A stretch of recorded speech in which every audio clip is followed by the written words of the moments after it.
السلام علیکم ګرانو دوستانو. نن به زه تاسو ته د افغانستان ځوان لوبغاړی ابراهیم صدران په سریلانکا کې د ریکارډونو باران کړی ده. ویډیو تر اخره پورې وګورئ، په هر څه به تاسو پوهسئ.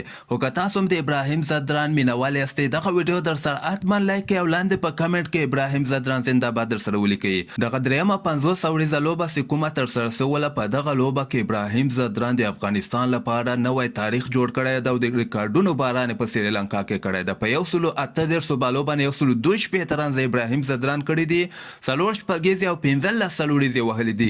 ابراهیم صدران اولینی افغان لوبغاړی چې تر ټولو نه زیات رنزونه په انټرنیشنل کرکټ کې کړي دي. 102 رنزه د نه مخکې یو افغان لوبغاړی اوسه پورې په دغه 25 کالو کې دومره زیات رنزونه نه ورکړي لکه څنګه چې ابراهیم صدران کړي دي.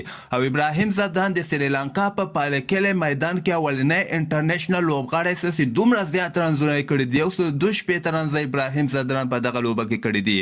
او دغه دریم ریکارډ به زه تاسو ته وښیم چې ابراهیم صدران او نجیب صدران د افغانستان دغه لوبغاړي سول چې ټول نه زیات پارټنرشپ دی دغه دوه لوبغاړو خپل مابین کې کړی ده.